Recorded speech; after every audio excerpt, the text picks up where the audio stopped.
은미 집사님 기도해 주시겠습니다. 하나님 아버지 감사합니다. 우리는 코로나에 감염되지 않으려고 무던히 애를 쓰며 살아갑니다.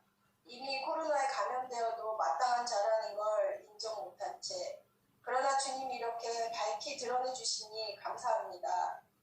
나의 믿음이 확실하다고 믿는다고 믿으면 되는 거라고 믿는 척하며 살아가는 그 거짓된 믿음도 믿음 없음으로 그 믿음을 난도질해 주시니 그 또한 감사합니다. 이 세상이 나를 위해 존재한다고 착각하며 살아온 인생에 어느 날 주님이 찾아오셔서 주님을 위한 주님의 십자가 피를 증거하기 위한 세상임을 삶으로 말씀으로 그 십자가를 증거케 하시니 그것 또한 감사합니다.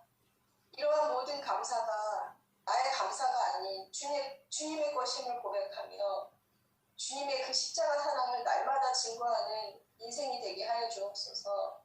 예수님의 이름으로 기도드립니다. 아멘. 아멘.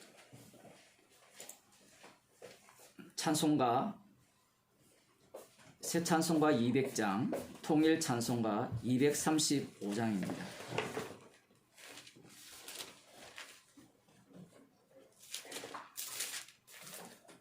새 찬송가 200장, 통일 찬송가 235장.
하나님 말씀 잠언서 20장 26절에서 28절 말씀을 함께 읽도록 하겠습니다.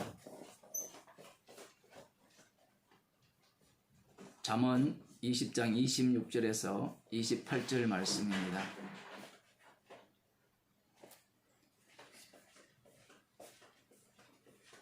지혜로운 왕은 악인을 키질하며 타작하는 바퀴로 그 위에 굴리느니라. 사람의 영혼은 여호와의 등불이라. 사람의 깊은 속을 살피느니라. 왕은 인자와 진리로 스스로 보호하고 그 위도 인자함으로 말미암아 경고하니라. 아멘. 기도하시겠습니다. 왕 되신 주님의 인자하심으로 사망에서 생명으로 저희들을 옮겨주시고 우리의 인생을 홀로 사는 인생이 아니라 주님과 동행하는 삶을 살게 하심을 감사드립니다. 왕의 인자함을 돋보이게 하려고 우리의 인생을 살아가게 하심에 대해 저희들이 감사하는 인생이 되게 하여 주옵소서. 예수님 이름으로 기도드립니다. 아멘. 하나님 말씀 사도행전 16장 1절에서 4절 말씀입니다.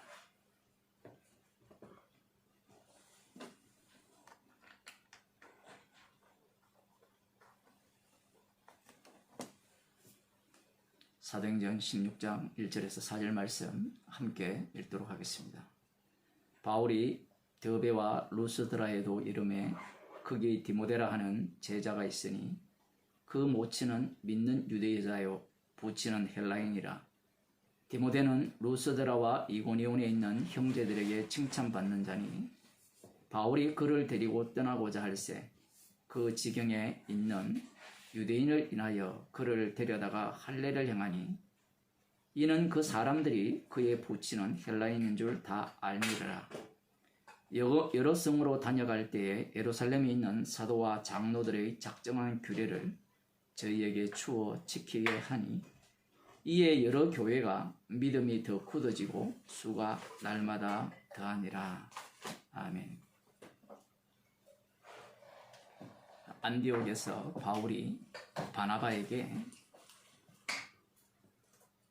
우리가 주의 말씀을 전한 각 성으로 다시 가서 형제들이 어떠한가 방문하자라고 그렇게 제의를 했습니다.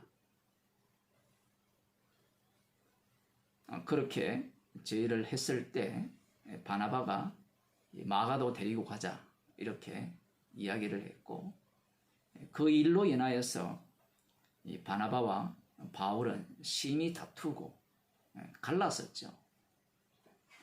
갈랐으면서 바나바는 원래 1차 전도 여행 경로인 구브로 섬으로 배 타고 떠나게 되고 바울과 실라 이 일행은 육로를 통해서 시리아 지역 그리고 여기에 보면 그 길리기아 나오죠. 41절에 수리아와 길리기아 그쪽 터키 동쪽이라고 해야 되나요? 그쪽 지역을 경유해서 길리기아 지역의 중심 도시는 다소라 할 수 있고 시리아 지역의 중심 도시는 지금 그들이 머물고 있는 안디옥이라 할 수 있는데 그쪽을 경유해서 바울 일행이 가게 되는 겁니다. 여기에서 우리들이 이 말씀을 보게 되면 마치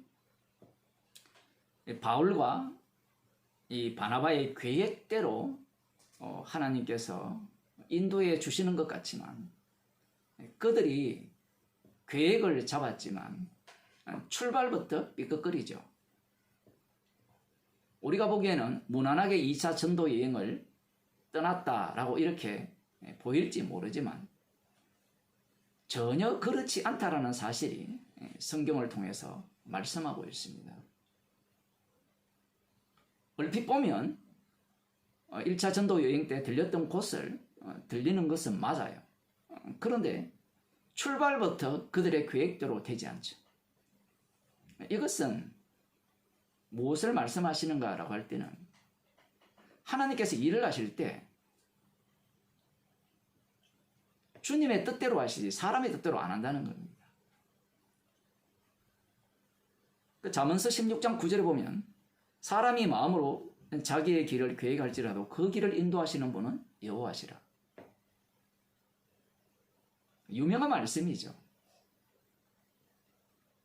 여기에 기본 바탕은 사람이 마음으로 그 길을 계획할지라도 이게 기본입니다. 인간은요 누구나 다 계획하게 되어 있어요. 많은 사람들이 내가 주의 뜻이면 뭐 가라면 가고 오라면 오겠고 그렇게 말을 하지만 그 말을 할 때는 자칫 잘못하면 무엇이 빠져버리는가 하면 자기 부인이 빠져버릴 수 있어요. 그렇게 되면 자기가 하는 모든 일들이 주의 일이라 나의 결정이 정당하다. 자기 속에 살아계시는 주님이 전파되는 것이 아니라 자신이 하는 모든 행동이 정당하다라는 그러한 것들을 내세울 수가 있습니다. 사람이 자기의 길을 계획해야 되죠. 여러분 중에 그렇게 계획하지 않는 사람이 있습니까?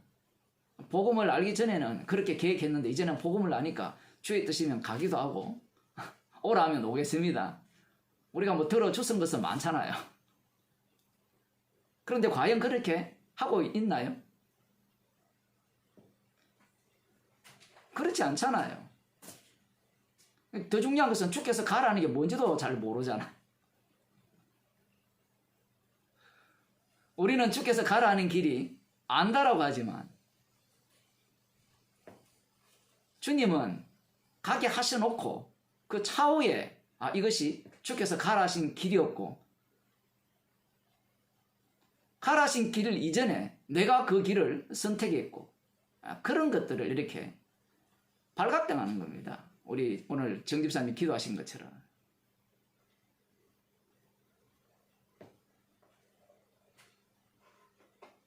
바울과 바나바 그들은 자신들이 계획을 했어요. 그러니까 우리들 생각에는 이들이 성령 충만을 받았기 때문에 이들의 계획은 주의 뜻이라 그렇게 생각할 가능성이 다분하죠. 착각하지 말아야 됩니다.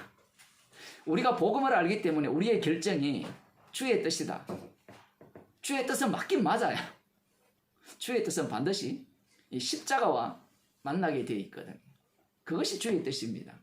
문제는 많은 사람들이 성령 충만을 받았든지 뭐 예수 믿는다, 복음을 안다 할 때 자기가 결정하는 바가 주의 뜻이라고 우기는데 주님이 이런 그렇게 일을 하지 않는다라는 거예요. 십자가가 나오지 않는 길은 주의 길이 아닙니다. 이 잠언서 16장 9절에 나오는 이 말씀을 예수님께서 어떤 식으로 다시 말씀하셨느냐. 요한복음 21장 그 18절에 보면 베드로에게 그런 말씀을 하거든요. 네가 젊었으는 네가 스스로 띠띠고 원하는 곳으로 다녔다라는 거예요. 젊고 뭐 늙었고 뭐 이렇게 표현을 하는데 이 그리스도 안과 밖이죠. 그리스도 밖에 있을 때와 안에 있을 때의 그 차이점. 이렇게 보여지는데 이렇게 보면 과거와 현재 이렇게 들어갈 수 있는데 예수님의 말씀은 영의 말씀이기 때문에 그렇게 보면 안 돼요. 베드로가 이전에는 젊었을 때는 지가 원하고 띠띠는 곳으로 다녔는데 이제 늙어서는 어떻게 되느냐? 자기가 원치 않는 곳으로 두 팔을 벌리고 그 베드로를 띠띠우고 원치 않는 곳으로 끌고 갈 것이다. 많은 사람들이 그렇게 생각을 합니다. 망상입니다, 망상. 성경을 읽으면서도 자기 자신이 무엇이 되고 싶으냐라고 할 때는 예수님처럼 되고 싶거든요. 예수님처럼 살고 싶으니까 내가 복음을 모르기 전에는 내가 원하는 곳으로 띠띠고 다녔지만 복음을 들은 이후에 예수님을 만난 이후에는 내가 원치 않는 곳으로 주께서 띠띠고 다니셔야 된다라는 그런 희망사항을 말씀을 통해서 보게 되는데 예수님의 말씀은 그런 의미가 아니에요. 이 젊음과 늙음을 이 베드로 몸속에 집어넣어버립니다. 그 집어넣은 그 현장이 지금 바울과 바나바를 통해서 고스란히 드러나고 있는 거예요.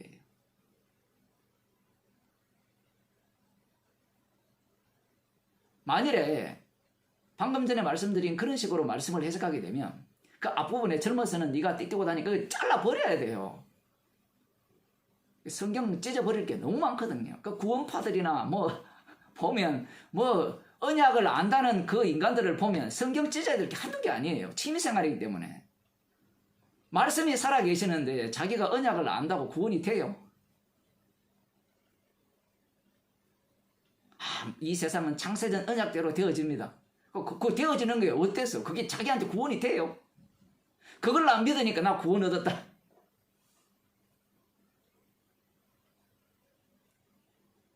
말씀 속으로 들어가지 못하고 말씀 밖에서 말씀을 구경하면서 관리하면서 자기가 주의 자리에 앉아서 믿고 앉아 있는 거예요. 그런 자들을 강박하다라고 합니다. 상한 심령을 주님께서 지금도 친히 만드시는데 본인 스스로 상한 심령으로 자꾸 되어져요. 말씀 자체가 젊어서는 네가 띠띠고 원하는 곳으로 다녔거니와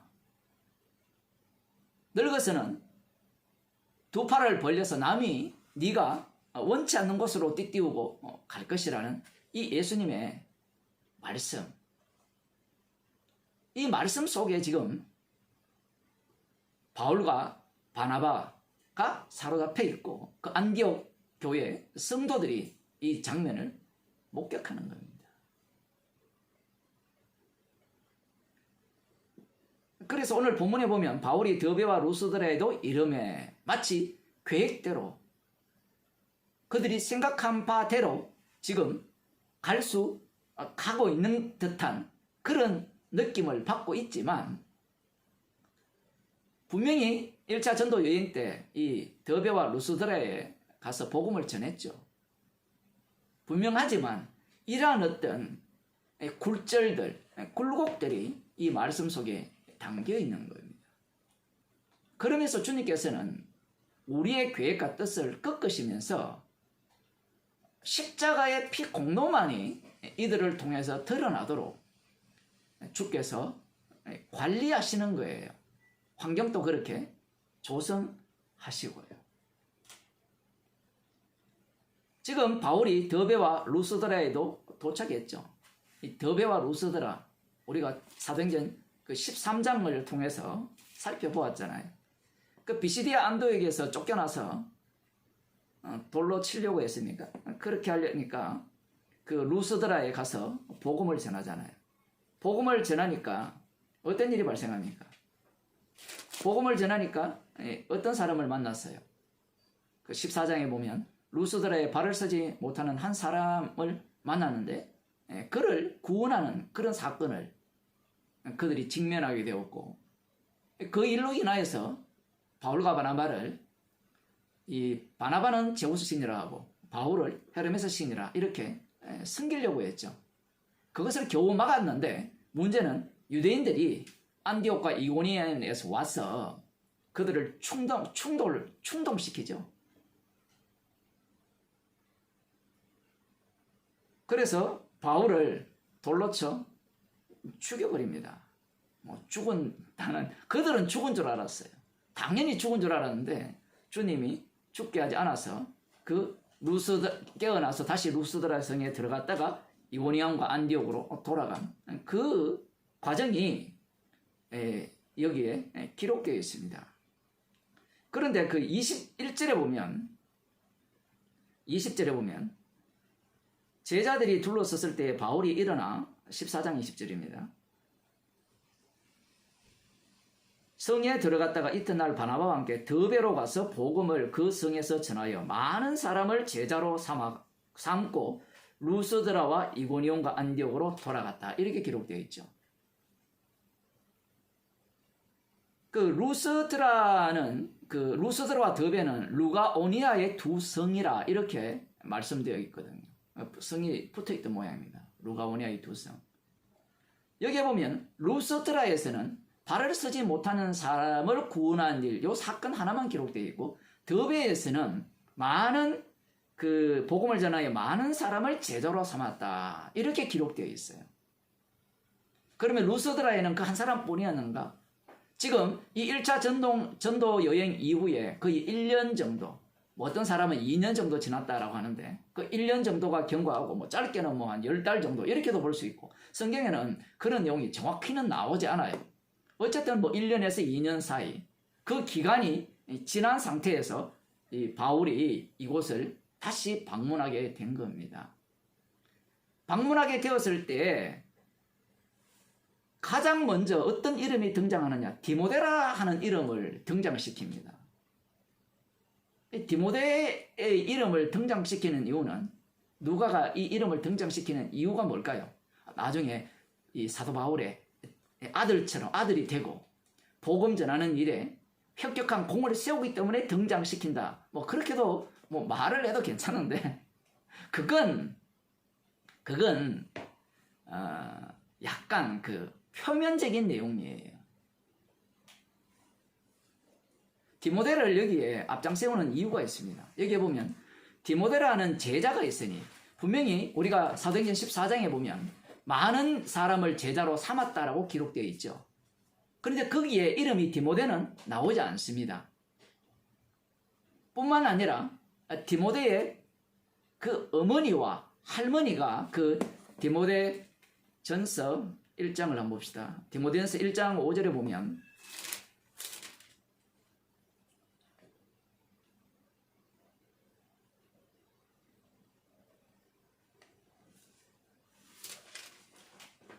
1장 5절이 아니라 3장입니까?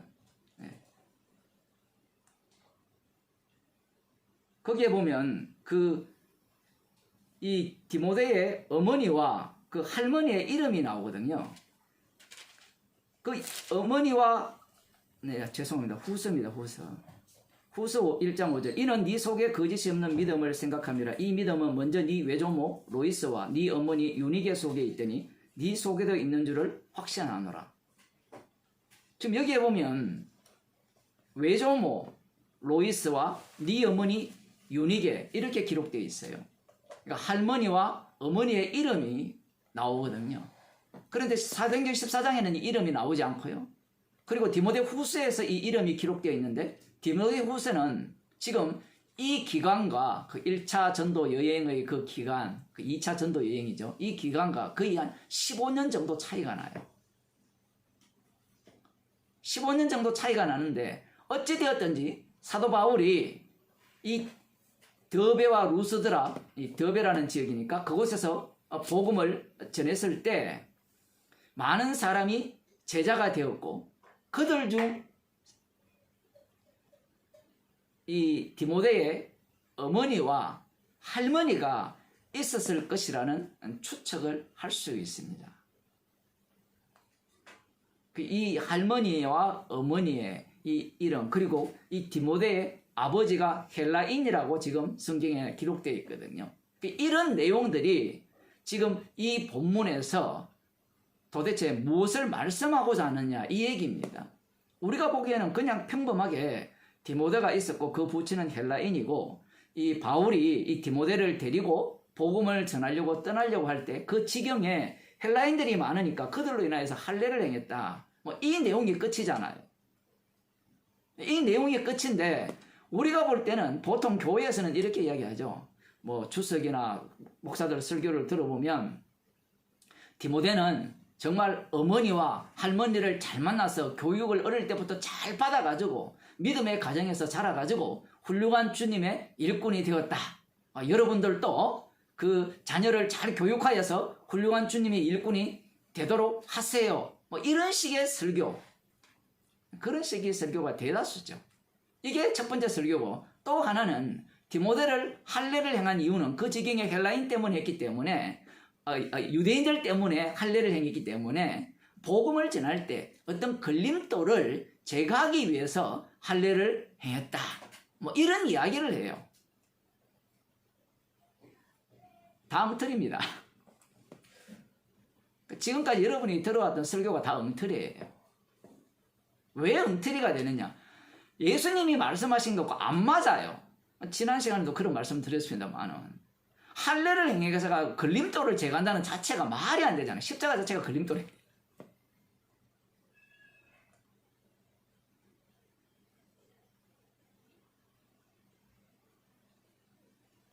그 부분을 지금 이곳에서 말씀하고 있는 거예요.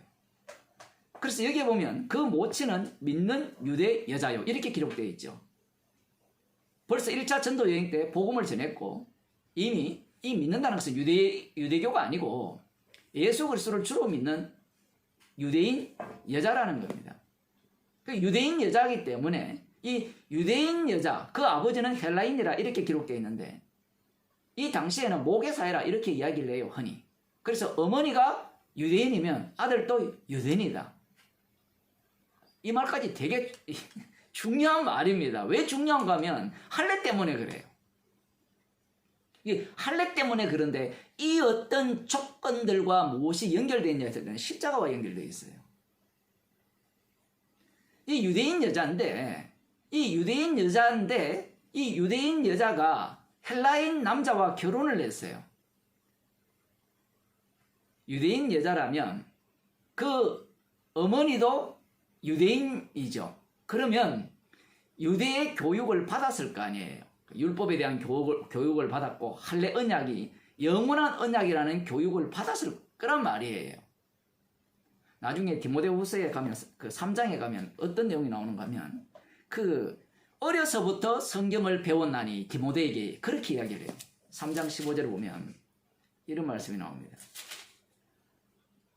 네가 어려서부터 성경을 알았나니 성경은 능히 너로 하여금 그리스도 예수 안에 있는 믿음으로 말미암아 구원에 이르는 지혜가 있게 하느니라. 어려서부터, 재밌는 것은 어려서부터라는 이야기하는 것은 뱃속에 있을 때부터 이런 이야기예요. 그 단어의 의미 자체가. 그래서 모든 사람들이 추론을 합니다. 그건 아마 일찍이라는 이런 표현인데 지금 여기에서 디모데를 주어로 놓으면 뱃속에 있을 때부터 그 전부터 이런 얘기가 말이 안 되고 말이 되려면 태교다. 태교 때부터 네가 성경을 배웠다. 뭐 이렇게 해석을 할 수 있지만 성경이 주어가 되면 성경 말씀은 뱃속에 있든지 어디에 있든지 능히 그리스도로 말미암아 그리스도 예수 안에 있는 믿음으로 말미암아 구원에 이르는 지혜가 있다라는 이야기로 해석이 돼요. 그럼 별 문제가 아닙니다. 이 부분은.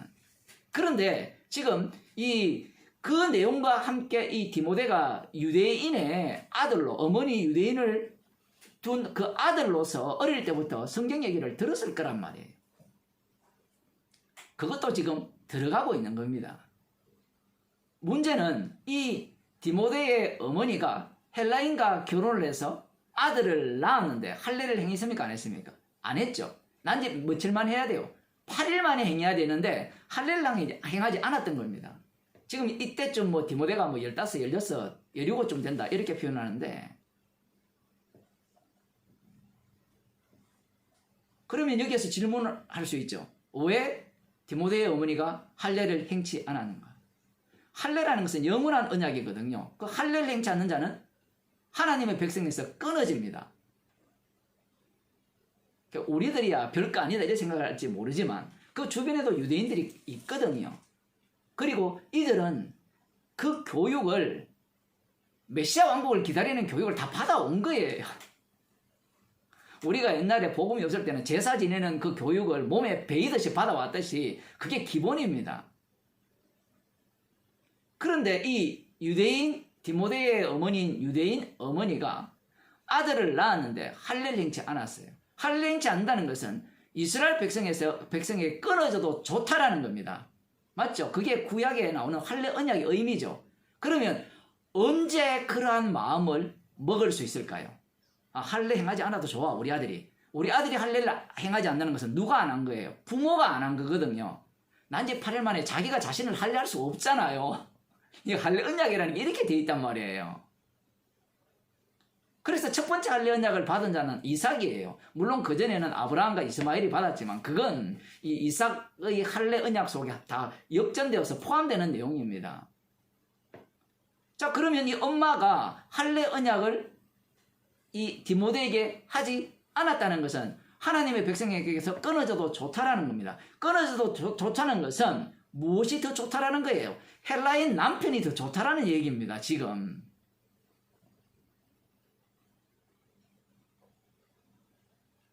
마치 구약 이스라엘 백성들이 약속의 땅에 들어갔을 때 왜 하나님을 버리고 우상을 쫓습니까?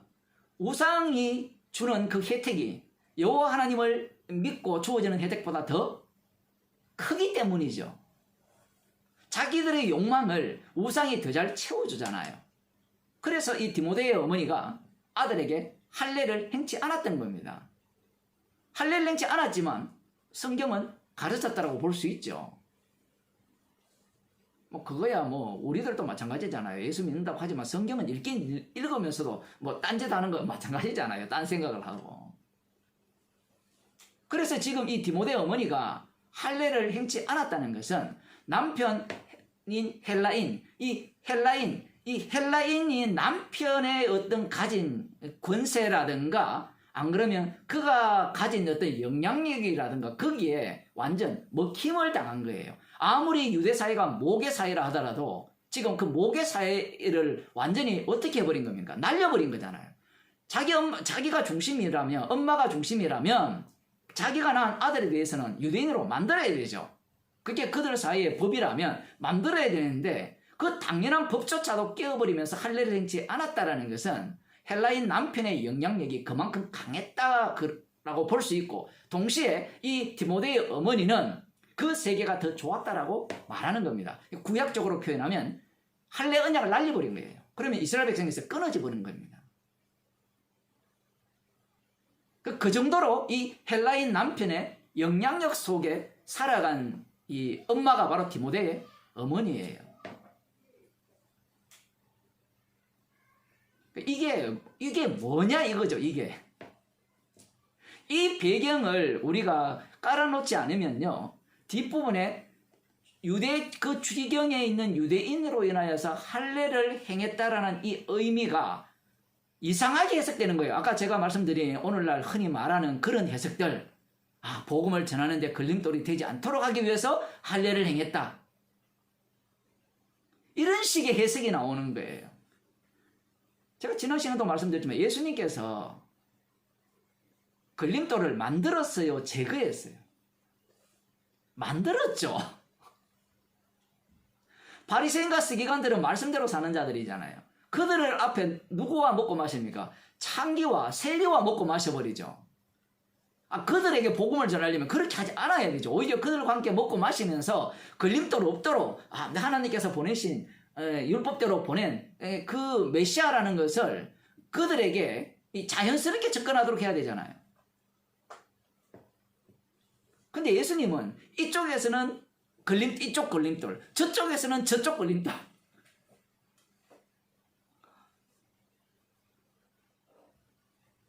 성경 자체를 보지 않는 겁니다. 성경 자체를.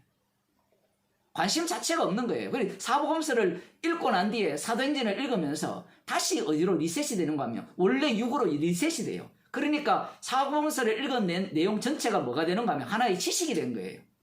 지식이 되니까 그 지식은 자기를 교만케 하잖아요. 그 알았다라는 거. 그 알았다를 알아봐도요, 이 육을 못 이기거든요. 육은 리셋이 되어가지고 성경을 해석하는 그 해석법에 있어서 누구를 위한, 누구 중심으로 해석을 하느냐라고 할 때는 나 중심으로 해석을 하죠. 십자가 중심의 해석이 안 돼요.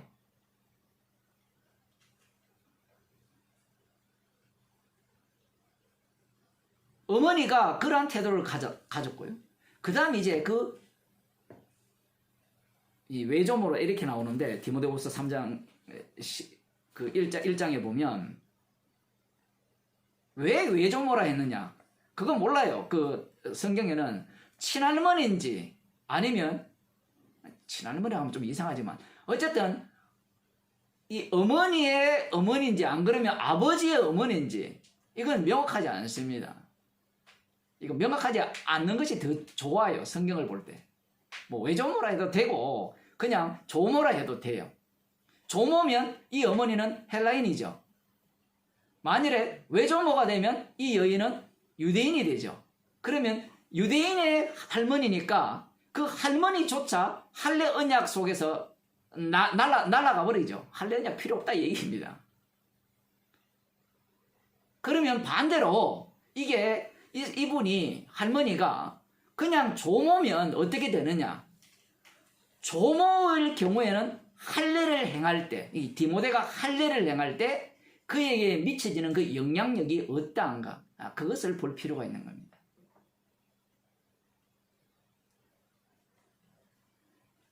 여기에서는 할머니가 나오지 않죠. 사도행전 16장에서는. 일단은 그 어머니와 부친 헬라인 중심으로 한번 보게 되면 여기에 보면 디모데가 루스드라와 이고니온에 있는 형제들에게 칭찬받죠. 칭찬을 받는다는 것은 이 디모데가 할례를 행한 것과 행하지 않은 것과 관련이 있습니까? 없습니까? 전혀 없죠. 형제들에게 칭찬받는다는 것은 이 디모데에게는 십자가 사랑이 완전히 덮쳐졌다라는 거거든요. 그러니 형제들의 사랑을 받을 거 아니에요.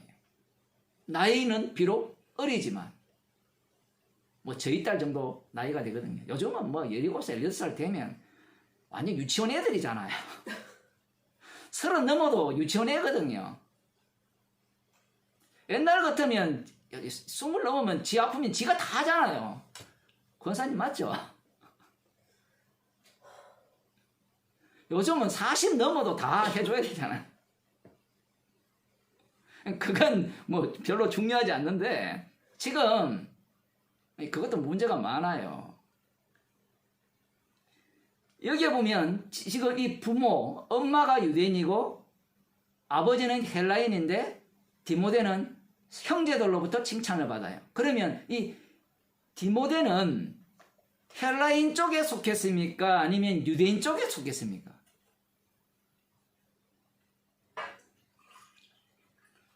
안철수 쪽에 속했죠. 이래야 뭔가 이해가 되죠. 제3지대.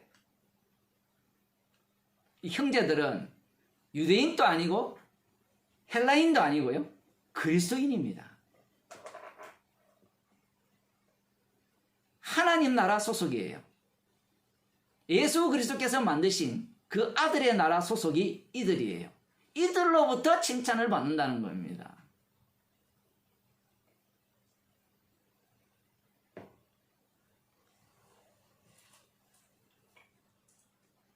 그러니 할례를 받든지 안 받든지 이것은 중요합니까? 중요하지 않습니까? 전혀 중요하지 않죠. 그러면 중요하지 않으니까 우리들은 할례를 안 받아야 돼. 아니면 받아야 돼. 이런 논리를 펼 수 있는데 십자가를 전가하기 위한 할례를 받느냐 안 받느냐 이 얘기로 지금 넘어가는 겁니다. 달리 말하면 십자가의 능력이 어떤 식으로 지금 드러나는가를 이 할례를 통해서 말씀하는 거예요. 이미 십자가의 능력은 나타났어요. 헬라인 아버지 날아가 버립니다. 없거든요. 디모데 후서에 보면 아버지는 없어요. 그래서 어떤 사람들은 좋게 말하기 위해서 아버지는 일찍 죽었다. 일찍 죽은 게 아니고요. 일찍 죽어도 구원 못 받았죠. 살아있다 하더라도 아예 날려버리는 겁니다. 왜 아버지를 일찍 죽었다 하고 훌륭한 가정이라 이야기하는가 하면 주님은 우리들을 구원하셔서 훌륭한 가정을 만드시기를 원한다. 이런 상상을 하기 때문에 그래요. 그런데 마태복음 10장에 보면 예수님께서 뭐라고 말씀하십니까? 10장 34절 한번 봅시다. 마태복음 10장 34절에 보면 내가 세상에 화평을 주러 온 줄을 생각지 말라. 화평이 아니요 금을 주러 왔노라. 내가 온 것은 사람이 그 아비와 딸이 어미와 며느리가 시어머니와 불화하게 하려 함이니 사람의 원수가 자기 집안 식구이라. 아비나 어미를 나보다 더 사랑하는 자는 내게 합당치 아니하고 아들이나 딸을 나보다 더 사랑하는 자도 내게 합당치 아니하고 또 자기 십자가를 지고 나를 쫓지 않는 자도 내게 합당치 아니하니라. 자기 목숨을 얻는 자는 잃을 것이요 나를 위하여 자기 목숨을 잃는 자는 얻으리라. 아들이나 자식이나 며느리나 자기 목숨의 확장이죠. 확장. 예수님께서 이 말씀을 하셨거든요. 내가 화평을 주러 온 것이 아니라 집안을 풍비 박살내기 위해서 왔다라는 겁니다. 지금 오늘 본문에 나오는 내용이 그 얘기예요. 집안만 박살내는 게 아니라 민족도 박살내버려요.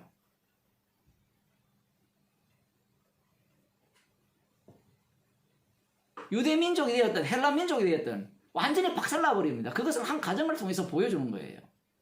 예수님이 이 땅에 오신 것은 자기를 전가하기 위해서 오셨죠. 그런데 인간들은 예수님이 오신 것이 우리 가정을 위해서 오셨고 우리 민족을 위해서 오셨고 우리 국가를 위해서 오셨고 세계 평화를 위해 오셨다는 거예요.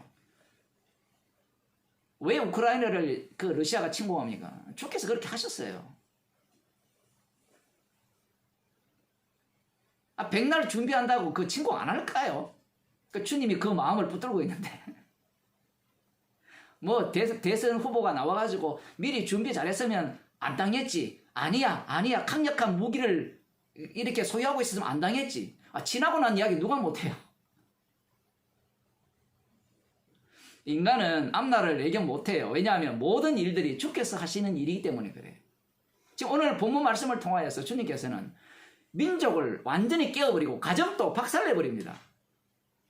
어떻게 박살내는가 한번 보세요. 지금 이미 형제들로부터 칭찬을 받는다는 자체에서 이미 그것이 드러났습니다. 헬라인이 되었든 유대인이 되었든 이것은 아무것도 아니요. 그 로마서 2장에 나오는 할례를 받은 자든 안 받은 자든 아무것도 아니고 헬라인이든 유대인이든 모두가 다 죄 아래 있고 그것을 이 집중적으로 보여주는 대목이 이 사건이에요.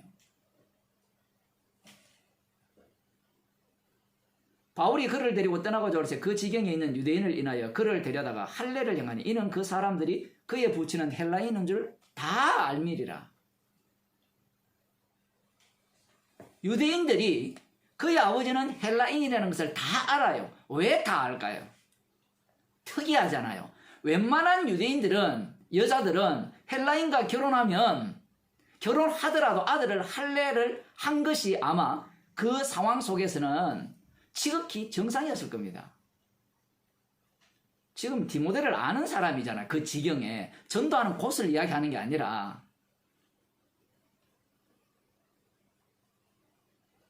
물론 가서 또 호구조사가 나오면 엄마는 유대인이고 아버지는 헬라인이다 뭐 이렇게 나올 수도 있지만 지금 다 알기 때문에 할례를 행해요. 그러면 아까 전에 제가 말씀드린 것 같이 기본적으로 목사들이나 주석가들이 하는 말처럼 그들의 지경에 있는 유대인들에게 이 걸림돌을 없애기 위해서 복음을 어쨌든 복음을 전하는 데 있어서 이 거치는 것들이 없도록 하기 위해서 할례를 행했다. 이래 나오는데요. 정반대입니다. 왜 할례를 행했는가 하면요. 헬라인 남편과 결혼했을 때 할례 언약을 날려버렸죠. 누가? 그 어머니가.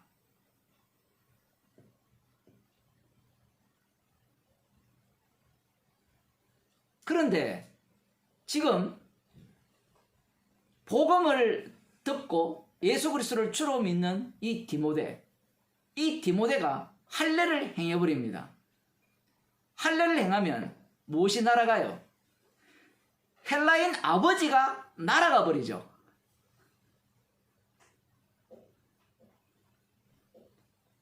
유대인들은 자기들의 어떤 전통이라든가 이 신앙이 강력할 줄로 생각했는데 그거보다 더 강력한 게 지금 디모데의 엄마를 통해서 드러난 거예요.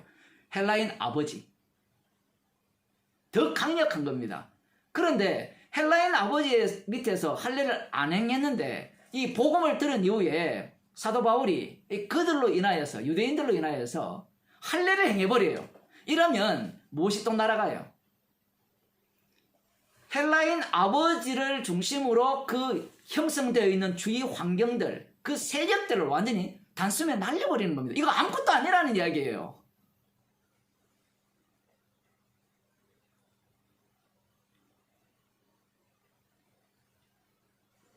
할례를 행치 않음으로 말미암아 유대교 자체의 할례 언약이 별거 아니네라고 말한 그 디모데의 어머니, 그 상황 속에서 디모데에게 할례를 행함으로 말미암아 이 헬라의 어떤 그 환경, 영향, 이것도 아무것도 아니라는 겁니다. 지금 디모데에게 할례를 행한 이유는 십자가 앞에서는 아무것도 아니라는 이야기를 하기 위해서 그래요. 이거 걸림돌입니다. 걸림돌. 십자가 앞에서 할례를 받으나 안 받으나 무슨 상관이 있어요? 물론 여기에서만 아니래. 할례를 받아야 구원이 된다. 이미 앞서서 다 나왔거든요. 그 얘기는. 그 이야기가 아니잖아요. 할례를 받아야 구원이 된다. 이 논리를 편다면 오히려 할례를 행하지 않아 버리죠. 그런데 지금 사도 바울이 전하는 것은 복음이잖아요. 십자가 복음을 전하기 위해서는 못할 일이 없는 거예요. 할례를 해도 되고 안 해도 되고 우상의 고기를 먹어도 되고 안 먹어도 되고 그 우리는 안 먹음으로 말미암아 형제에게 뭔가 유익이 되지 않느냐. 형제에게 유익되는 것은 딱 한 가지예요. 십자가와 만나게 하는 일 외에는 유익되는 게 없어요. 죄인으로 드러나게 하는 것 외에는 형제에게 유익되는 게 아무것도 없어요. 그 우리들의 의식은 어떻습니까? 내가 이걸 좀 양보함으로 말미암아 저 사람이 복음을 듣는데 주께로 가까이 나오는데 더 어렵지 않도록 쉽지 않겠느냐 이런 잔머리를 굴리잖아요. 예수님이 그렇게 복음을 전했습니까? 그러면 성령께서 왜 필요합니까? 성령이 왜 오세요? 주님이 왜 성령을 보내줍니까? 성경 말씀을 다 육으로 해석해버린 거예요. 육으로 해석하니까 아름다운 과정이 없어요. 성경에는. 지금 디모데에게 할례를 행함으로 말미암아 어떤 사태가 벌어졌어요? 이미 앞서서 가정 자체가 날아가 버렸죠. 헬라는 아버지 아웃, 지옥 간 겁니다. 지금 성경에 보면 생명책에 이름에 기록된 분은 디모데 그 외할머니, 할머니와 그 다음 어머니 이름이 기록되어 있거든요. 그런데 아버지 이름은 없어요. 이걸 갖고 어떻게 뭐 가정교육을 잘해서 어떠고 또 이렇게 말하면요. 그럼 가정교육 할 필요가 없네요 라고 나오는데 할 필요 없으면서 열심히 하잖아요. 여러분 다. 예? 복음 듣는 일에 대해서는 목숨 안 걸고 이 좋은 대학 가는데 좋은 직장 가는 데는 목숨 걸잖아요. 맞죠? 돈을 아끼지 않잖아요. 안 그래요?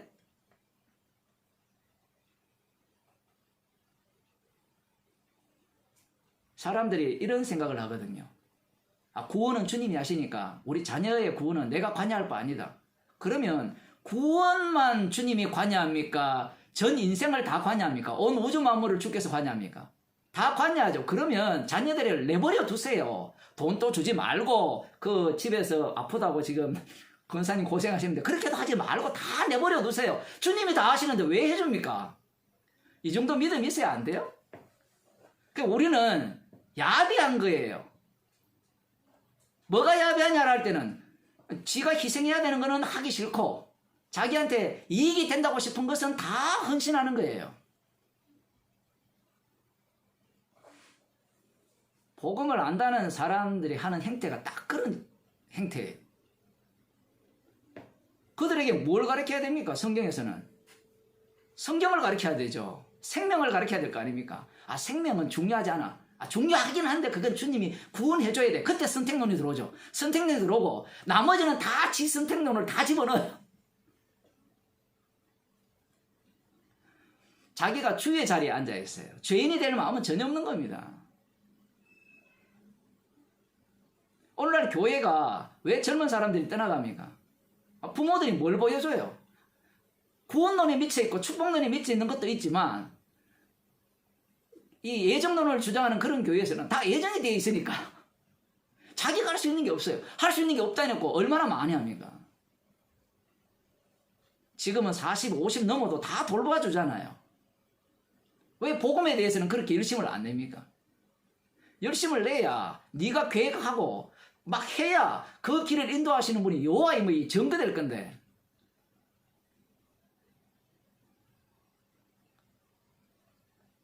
제가 말씀드렸잖아요. 그 지난주 금요일인가 레이기 설교를 하면서 속죄 제사를 드리는 방법과 속죄 제물과 그 절차가 약간 다르잖아요. 다른 이유가 아니오를 증가하라고 다른 분이 십자가에 피 흘린 주님이 죄를 용서하심을 증거하라고 지금 아니오 차원에서 집어넣어놨는데 인간들은 거기에서 뽑아내죠. 이오 이렇게 제사 드리면 죄가 용서되겠네요.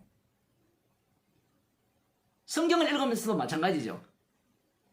구원은 주님이 하시고 나머지는 주님 안 합니까?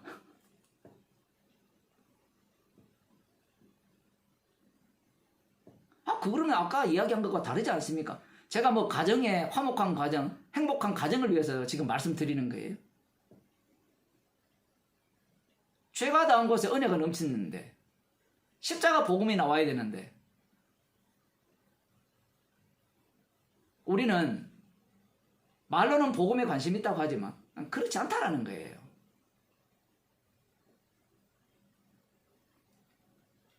지금 이 디모데에게 할례를 행함으로 말미암아 이제는 조금 전에는 그 형제들에게 칭찬받는 디모데로 인하여서는 이 가정 자체가 완전히 와해되고 이제 할례를 행함으로 말미암아 이 가정의 와해됨과 민족의 경계선 자체가 완전히 무너져버리는 그런 어떤 사태를 사도 바울이 일으킨 거예요.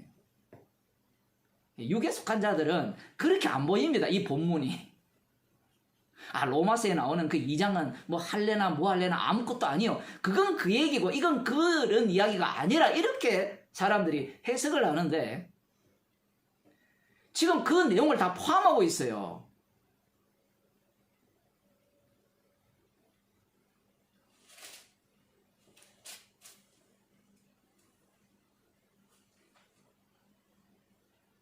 십자가의 능력이 얼마나 대단한가. 아버지가 헬라인? 필요 없어. 어머니가 유대인? 이것도 필요 없어. 그것을 할례를 행함으로 보여주는 겁니다. 아무것도 아니라는 거예요. 할례를 행함으로 말미암아 헬라인 아무것도 아니에요. 날아가 버리죠. 그럼 유대인들이 야 우리 편이네. 우리 편이 뭐가 있어요. 이미 날아가 버리는데. 그러면서 앞서도 말씀드린 것 같이 가정이 날아가 버리죠. 가정이 박살나 버립니다. 예수님의 말씀이 승치입니다. 말씀은 우리가 이루는 게 아니에요. 이단들이 하는 것처럼 지가 복음을 알았다고 엄마는 지옥 갈 사람이야. 아빠는 지옥 갈 사람이야. 자식들은 지옥 갈 사람이야. 지가 다 심판조가 되는 게 아니고 성도는 정인이죠. 정이니까 성령을 받게 되니까 자연스럽게 어떤 식으로 이끌림을 받아요? 지금 이런 식으로 이끌림을 받는 겁니다. 예수님이 화평을 주러 온 것이 아니라 검을 주러 왔다. 그 검이 휘둘러지니까 잘려나간 거는 잘려나가고 그러면서 새로운 이 형제죠. 주님이 만드신 새로운 형제, 자매, 부모 그 새로운 자매 속으로 새로운 형제 속으로 지금 합류당한 거예요. 우리가 생각하기에는 십자가가 별거 없잖아요. 십자가가 전쟁을 막아줍니까? 우리가 보기에는 아무것도 하지 못하는 것 같죠. 그런데 그 십자가가 지옥 갈 자와 천국 갈 자를 갈라버립니다. 육에 속한 자들은 이 영의 일을 절대로 받을 수가 없는 거예요. 받을 수가 없기 때문에 이런 말씀을 해석하면서도 끝까지 우리 가정, 우리 나라, 우리 민족 아니면 이 뒤에 보면 날마다 더하더라라는 나오거든요. 이에 여러 교회가 믿음이 더 굳어지고 수가 날마다 더하더라. 설교를 보면 다 이걸 갖고 와요. 이렇게 복음을 전하고 이렇게 자녀를 가르치고 이 복음의 걸림돌을 이렇게 없애주면 교회 숫자가 부흥합니다. 이게 다 결론이에요. 왜? 성경 보고 뺏기기 때문에. 날마다 더하더라. 이 더하다라는 의미가 숫자적 의미도 있지만 영적 의미가 더 강하죠. 그런 논리라면 점점 많아져야 되죠. 날마다 더하니까 가는 곳마다 더 많아지고 그 말도 안 되는 성경 해석을 하는 거예요.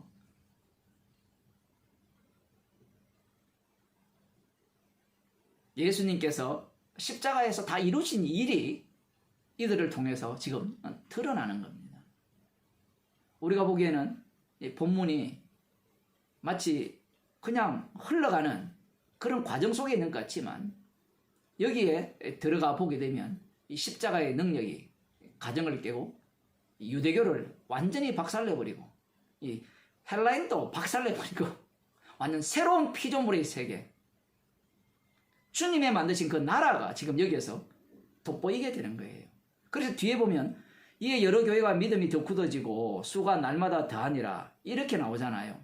수가 날마다 더한다 할 때 이 더해지는 이 인물들의 특징이 어떤 인물들입니까? 디모데 같은 사람들이에요. 이들의 소속은 이 세상이 볼 때는 회색 분자예요. 러시아 편도 아니고 우크라이나 편도 아니. 이 세상 사람들 누가 제일 싫어합니까? 누구를 제일 싫어해요? 회색 분자를 제일 싫어하죠. 너는 세상에 살면 누구 편이 돼야 되지 않느냐? 1번을 찍든지 2번을 찍든지 뭐 14번 14번 찍든지 14명이 있더라고요. 대통령 후보. 누군가를 찍어야 되지 않느냐? 누구 편이 돼야 되지 않느냐? 그게 이 세상의 요청이잖아요. 그런데 지금 예수님께서 만드신 새로운 피조물들은 이 세상 속속이 아니에요. 그러니 그 속속이 아님을 지금 이 할례를 통해서 보여주는 겁니다. 그러니 할례는 행하면서 할례는 아무것도 아니에요. 반대로 유대인 쪽에서 야 할례 행했네. 너 율법대로 했네. 그거 아니요. 십자가의 피가 다 이루었어요. 십자가의 그 능력이 우리를 영적으로 할례를 행한 그 능력이라고 복음을 전하게 되는 겁니다. 그러니 이 말씀 앞에 누가 굴복하겠습니까? 누가 거기에 동의하겠어요? 헬라인도 날아가고 유대인도 날아가는데 누가 거기에 동의하겠습니까? 가정도 날아가는데, 가정이 누구는 천국 가고 누구는 지옥 가는데 누가 이걸 기쁘게 받아들일까요? 우리는 천국 가고 지옥 가는 게 막연은 할지 모르겠어요. 가봐야 안다라고 이래 생각할지 모르지만, 사도 바울과 지금 성경에 나온 인물들은 가봐야 안다는 이야기가 아니에요. 이 천국이 지금 그 자리에 와 있는 겁니다. 그러니 이 그리스도 안에 없는 자들은, 성령을 받지 못한 자들은 이러한 모습 자체가 이해가 되지 않고 납득이 안 되는 거예요. 어떻게 아버지를 날릴 수 있고, 어떻게 자기 민족인 유대인을 날리고, 어떻게 헬라인을 또 이렇게 부정하고, 그 도대체 너는 어디에 사니? 이런 질문이 나오는 현장이 지금 디모데에게 할례를 행한 현장이에요. 마치 본디오 빌라도가 내가 너를 놓을 권세도 있고, 너를 이 처형할 권세도 있는 줄 알지 못하느냐? 그럴 때 예수님이 뭐라 하셨습니까? 내 나라는 여기에 속하지 않았다. 그 내용을 말씀하시는 거예요. 그래서 우리들이 이 말씀을 통하여서 우리의 삶의 현장 자체, 우리가 하는 모든 일들 자체가 무엇을 증거하는, 무엇을 드러내는 일이냐라고 할 때는 십자가의 피 능력을 드러내는 일이에요. 그러니 우리가 하는 모든 일들은요, 다 부정하는 일뿐이에요. 십자가의 피 능력에서만 생명이 나오고 그 피에서만 심판이 나오는 그러한 증인으로서 오늘날 우리들의 행동 하나하나를 주님께서 살게 하시는 겁니다. 기도하시겠습니다. 하나님 아버지, 우리들 속에서 십자가로 만드신 그 나라가 얼마나 강력한 나라임을 말씀을 통해 보여주심을 감사드립니다. 아들의 나라에 속한 자로서 우리의 모든 행실을 통하여서 십자가의 피 능력만을 마음껏 뽐내는 주의 백성이 되게 하여 주옵소서. 주 예수 그리스도의 은혜와 하나님 아버지의 크신 사랑과 성령의 교통하심이 십자가의 능력만이 전파되기를 소원하는 주의 백성에게 축원하옵나이다.